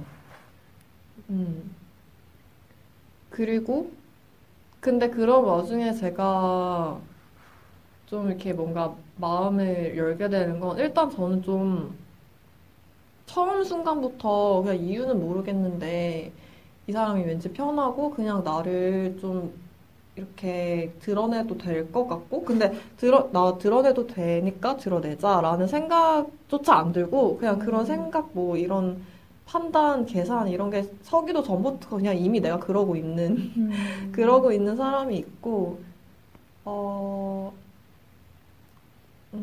아니다가 좀 마음이 열리게 되는 것도 있는데, 그렇게 되는 계기는 처음에도 그렇고 나중에 그렇게 되는 것도 내가 그 사람 안에서 뭔가 그 사람의 어떤 나약한 부분? 사람이라면 누구라도 어느 하나씩은 다 나약한 그런 것들을 가지고 있겠지만 뭔가 그런 부분을 그 사람 안에서 내가 그걸 발견하거나 그게 느껴지면은 그냥 제가 제 안에 있는 어떤 것들을 좀 드러내고 나를 표현하는 게 좀 더 쉬워지는 것 같아요. 음, 음.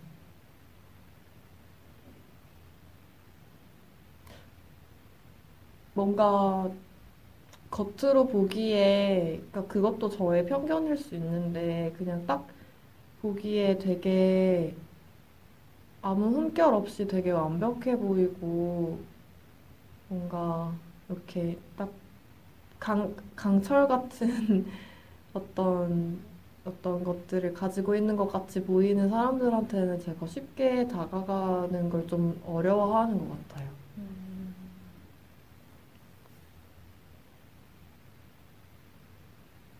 어떻게 보면 라임 씨랑 저랑 둘 다 좀 상대 인간적인 모습이라 해야 되나? 좀 그런 음, 모습을 봐야지 좀 경계가 풀리는 그런 게 있는 것 같네요. 그런 건 약간 안심일까요? 안심하는 걸까요? 글쎄요. 정이 간다고 해야 되나? 정감 간다. 그렇구나.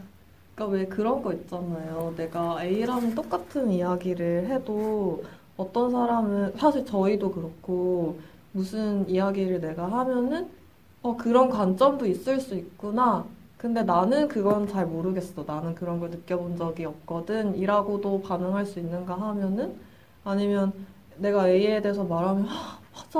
맞아, 나도 그랬어. 약간 이런 사람들 있잖아요. 뭔가 그런 거? 그러니까 내가 이런 거를 말하면은 저 사람이 그거를 좀 뭔가 판단을 하거나 그거를 기준으로 나를 이렇게 밀어내거나 뭐 별로라고 생각하거나 아니면 뭐 별로 막 그냥 공감이 되지 않아서 그냥 또 다시 벽이 하나 더 생기거나 이런 게 아니라 저 사람의 가슴 속에도 뭔가 내 안에 가지고 있는 그런 것과 연결되는 어떤 지점이 있을 거라는 왠지 모를 믿음?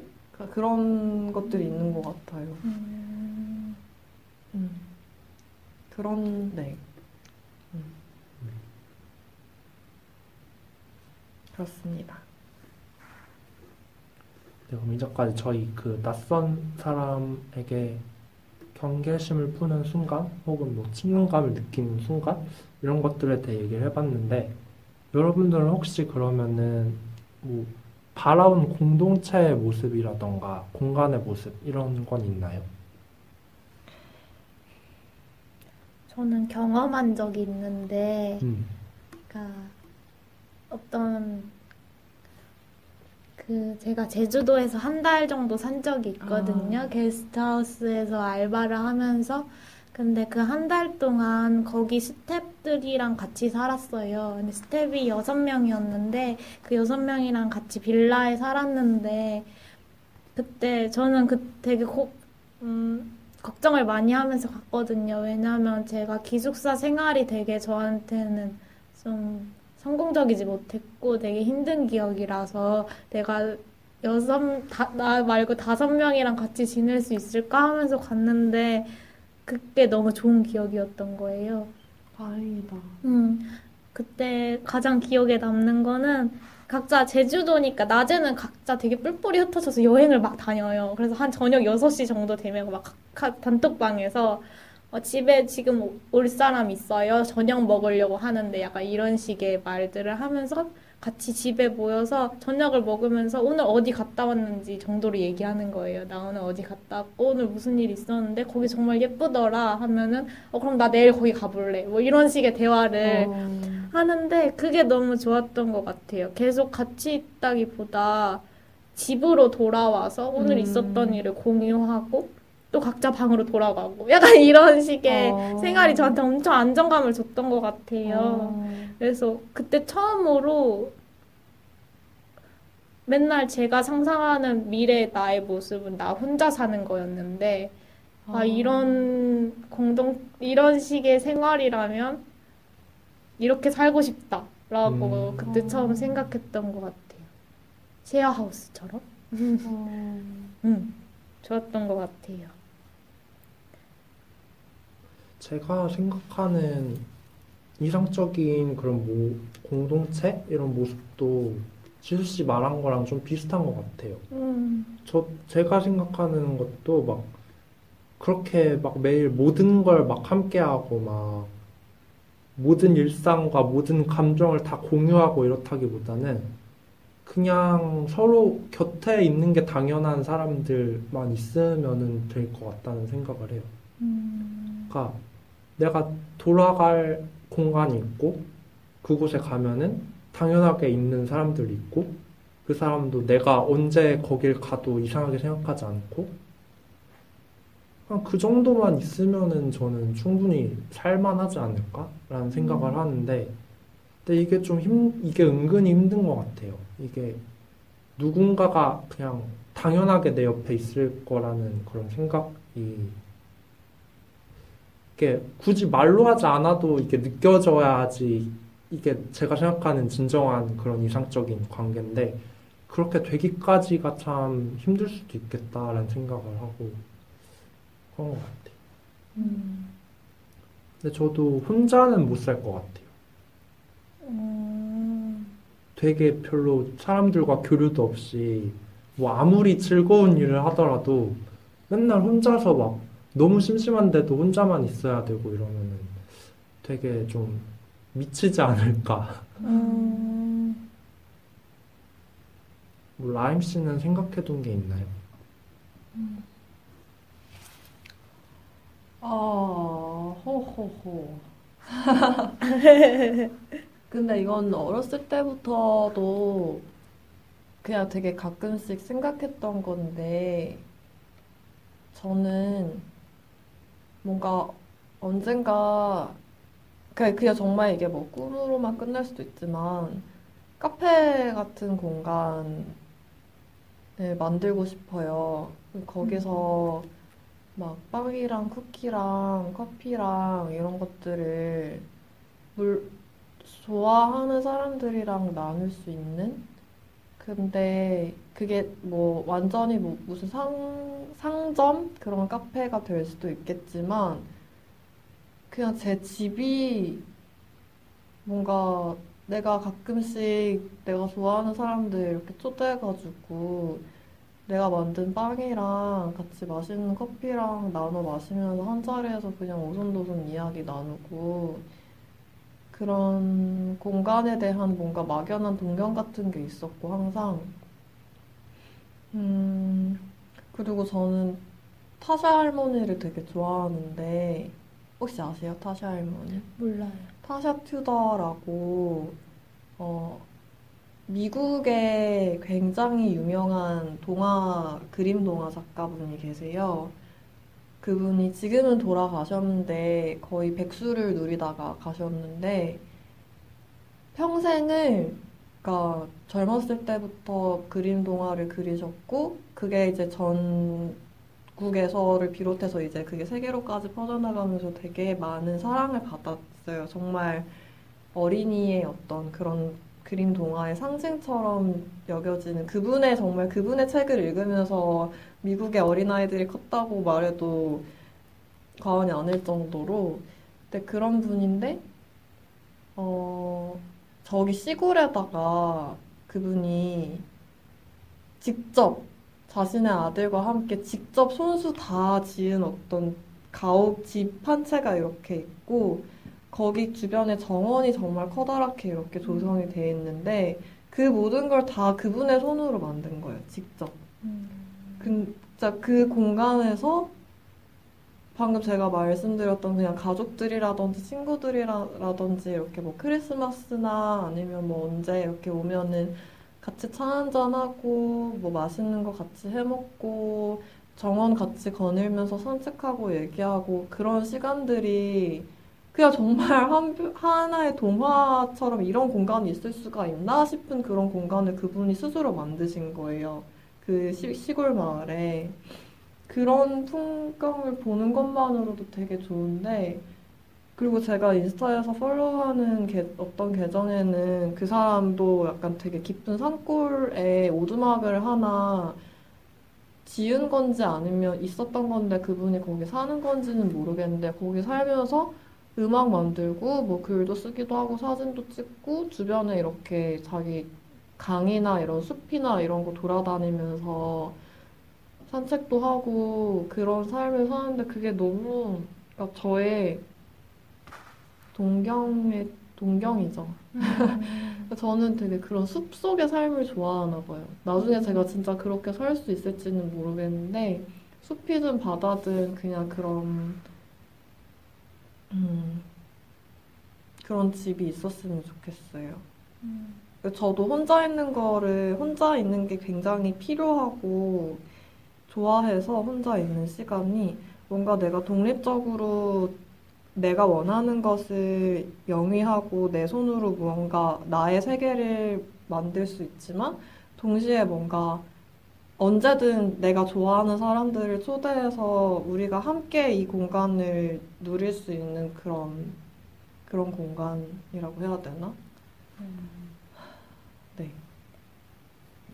좋다. 그러니까요. 같은 마을에 살면 좋겠다. 연시 마을을 만들면 좋겠다. 연시 마을. 연시 빌리지. 감나무 심어놓자. 곶감 축제. 곶감 만들고 이렇게. 좋네요. 갑자기 감나무 하니까 생각났는데 석관동 가면은 가로수가 다 감나무인 거 알아요? 가을에 가면 감이 열려 있어요. 와. 가을에 한번 석관동? 그러니까 한예종 있는 쪽에 근데 그거 따면 안 되죠? 따도 돼요? 모르겠어요. 근데 따도 뭐라 하지 않지 않을까요? 그래도 다 감나무라서 깜짝 놀랐어요. 그런 곳이 있더라고요.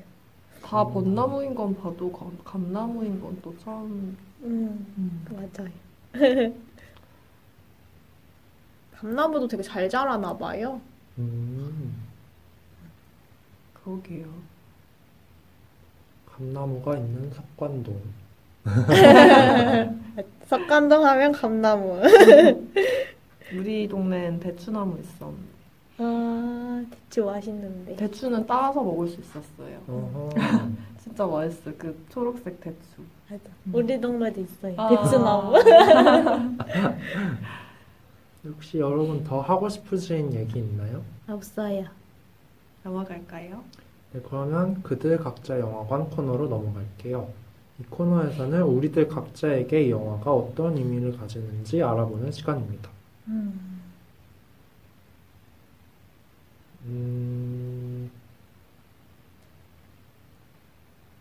저는 아까 초반에 말했던 것처럼 야스민의 태도가 어떤 관계를 위해 노력한다는 거를 되게 생각했던 것 같아요. 그냥 저는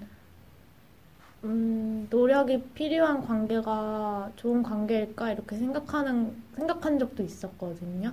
그냥 자연스럽게 좋아지고 편해져야 좋은 관계인 거 아니야? 라고 생각한 적도 있었는데 야스민 보면 굉장히 노력하잖아요. 그래서 뭔가 나의 애정을 위해, 나의 애정을 주기 위해, 또 그 사람과의 관계를 이어가기 위해 내가 어떤 노력을 한다는 거? 그거에 대해서 되게 많이 생각했던 것 같아요. 그러고 싶다고 생각했고, 네, 그런 의미인 것 같아요, 저한테는. 저한테는 이 영화가 뭐 메시지라던가 서사보다는 그냥 분위기로 많이 기억될 영화 같은데, 뭐 아까 말했던 그 주제곡이라던가 뭐 색감, 아니면은 이 영화 특유의 그 바그다드 카페 분위기, 이런 것들이 종종 생각날 것 같은 그런 영화예요. 콜링 유랑 같이. 음,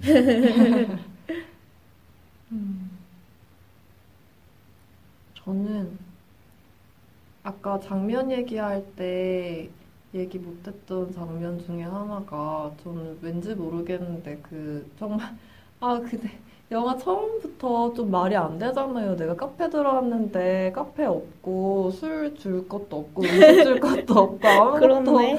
아무것도 없는 그런 게 정말 말이 안 되고 너무 웃겼었는데 근데 이제 야스민이 찾아오고 나서 야스민이 필요한 음식 재료들, 에그랑 계란이랑 뭐 토마토랑 뭐 이것저것 다, 근데 진짜 그게 아무것도 없었다고? 약간 그러면서 뭔가 그 식재료 이름 하나를 다 듣는 게 저는 너무 좋은 거예요. 그래서 그거 들을 때마다 저도 막 야스민처럼 그거 따라 적으면서, 왠지 뭔가 마음이 풍족하고 뿌듯하고 약간 이런 기분이었는데, 야스민이 그런 걸 채워주는 사람이라고 느꼈어서 또 그랬던 것 같아요. 뭔가 그냥 먼지로 가득하고 뭔가 차갑고 비어있던 공간에 어지러운 마음을 좀 정돈하면서 그런 먹을 것, 웃을 것, 사람들이 함께 즐기고 놀 수 있는 것들을 찾아주고 그 사람이 좋아하는 걸 찾아주고 그 사람한테 필요한 걸 채워주고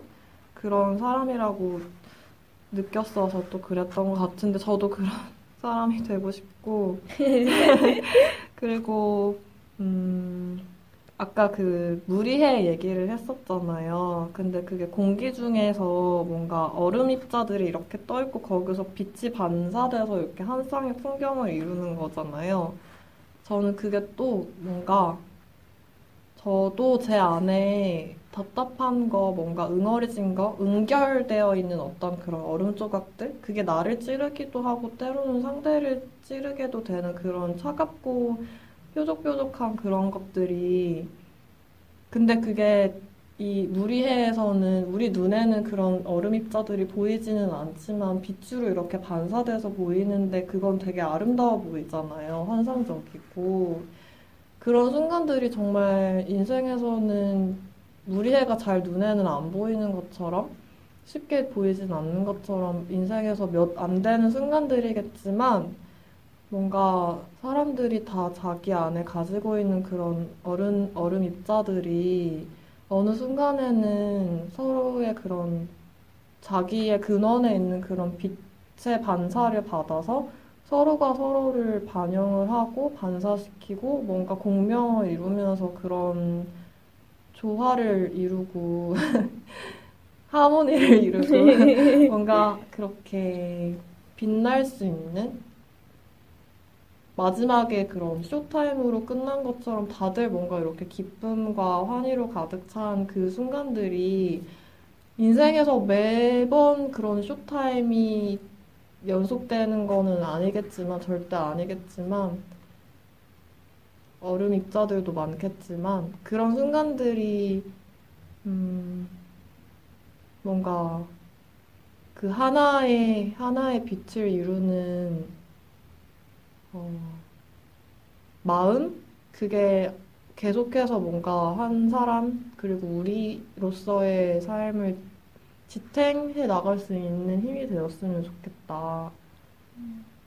그런 생각을 했어요. 그 빛이 저한테 되게 인상적이었나 봐요. 음. 음. 네, 저희 그러면 이제 당신을 위한 영화관이라는 코너로 넘어가 볼게요. 이 코너에서는 저희가 영화를 상영한다면 누구에게 어디서 혹은 어떤 방식으로 보여주고 싶은지 이야기해보는 시간입니다.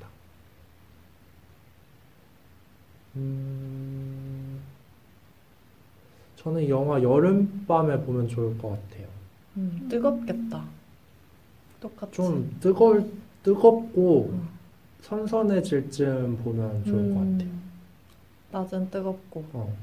밤은 이제 바람이 불어오는.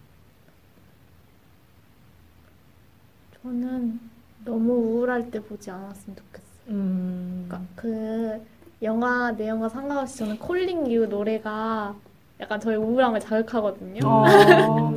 근데 그 우울함이 기분 좋은 우울함이 아니라 되게 저를 힘들게 하는 우울함의 종류라서 내가 너무 힘들 때 보면은 같이 우울해질 수도 있을 것 같아서 너무 우울할 때 보지 않았으면 좋겠어요. 저는 처음에 그 야스민이 남편으로부터 도망쳐 나와서 바그다드 카페로 자기가 향하고 있는지는 몰랐겠지만 어쨌든 정처 없는 길을 떠나기 시작했을 때 사막에 푹푹 빠지던 그 야스민의 발이 기억이 나요. 뭔가 그런 기분, 내가 어딘가로 그냥 떠나려고 뭔가 길을 나서기는 했는데 어디로 향하고 있는지는 모르겠고 길을 잃은 것 같은 기분도 들고 내 삶에 뭔가 변화는 필요한 것 같은데 되게 무기력하기도 하고 그런 일상을 보내고 계신 분들한테 추천드리고 싶어요. 네, 그럼 혹시 더 하고 싶으신 얘기 있나요? 제가 원래 녹음하기 전에 그래도 나름 굉장히 차분해지려고 노력하면서 항상 오거든요. 근데 오늘 좀 굉장히 계속 하이텐션이었어요. 모르셨나요? 제가 네. 굉장히 지금 계속 흥분 상태였는데 그렇구나. 되게 신나 있는 거예요, 지금. 어. 엄청 신나 있는 상태인데 그게 오늘 그러니까 녹음하러 딱 왔는데 라임이 저한테 선물을 줬어요. 며칠 전이 생일이었거든요. 근데 그걸 받고 나서 약간 기분이 주체가 안 돼가지고 오늘 되게 솔직하고 되게 신나고 혼자는 그랬거든요. 그래 제가 좀 과하게 신나 보였다면 그냥 얘가 좋은 일이 있었구나라고 생각하시면 됩니다. 아, 기분 좋았다니. 굉장히 계속 기분이 신나 좋네요. 있었어요. 저도 기뻐요. 사실 걱정하기도 했었거든요. 이게 너무 지수가 생각나는 그게 사실 바구 씨가 그 같이 서점 갔다가 고른 책이었는데 그걸 이렇게 보는데 지수 씨가 너무 생각이 나는 거예요. 그래서 이걸 주고 싶은데 근데 좋아할까? 그리고 저는 어제부터 오늘까지 약간 우울한 기분이 계속 깔려 있었어서 뭔가 그리고 잘 약간 표현 못하고 약간 뭔가 부끄럽고 그런 게 계속 이어지고 있었는데 방금 지수 씨가 그 마음을 표현해 주셔서 너무 이제 제가 너무 기뻐요. 모두가 기분이 좋네요. 행복합니다. 그러면 지수 씨가 클로징 멘트 해주실래요? 상영이 끝났으니 계단 조심하셔서 천천히 나가주시기 바랍니다. 다음 영화도 기대해주세요. 안녕. 다음 영화 뭐죠? 서스페리아. 오. 봤어요? 아직 안 봤어요. 아 진짜. 아직 개봉도 하지 않았어요. 그래요?